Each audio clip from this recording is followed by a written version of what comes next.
On the 10th of December every year, the world marks the International Human Rights Day, a global observance commemorating the adoption of the Universal Declaration of Human Rights.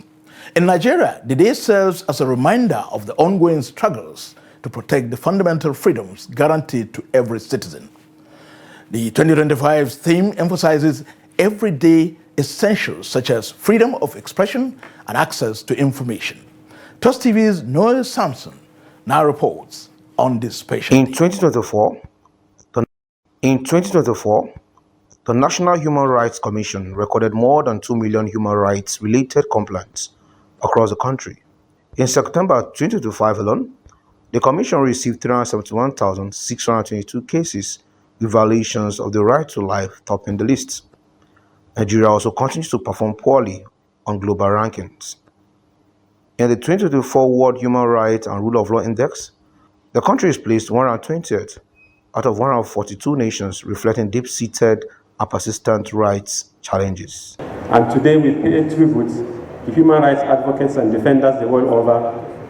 We honor their hard work, sacrifices, and achievements. We honor those who suffered deprivation of their liberties and on whose back systems, laws, policies, and practices have evolved to enable us to enjoy the democratic freedoms we have today. Last year, explicit threats were expressed against Nigerian and international press operators and journalists. This constitutes a clear assault on freedom of expression and on democracy. But we have trust in this country.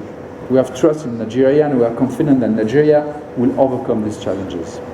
The Freedom of Information Act 2011 further reinforces this right by providing mechanisms for public access to government-held information.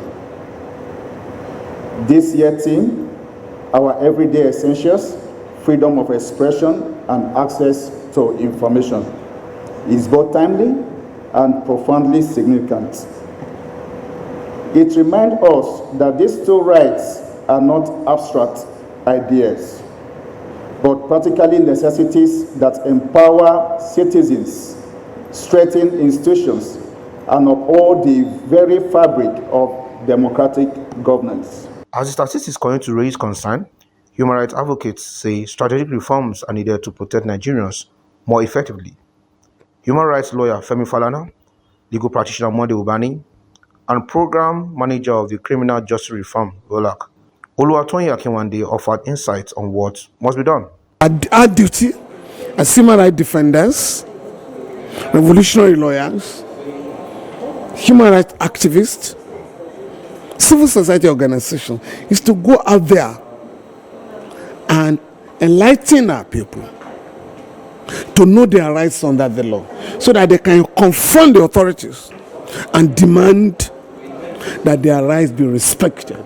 Well, the Nigerian justice system still has challenges, and these are some of the challenges that we as a program, an EU-funded program, the international idea is trying to address.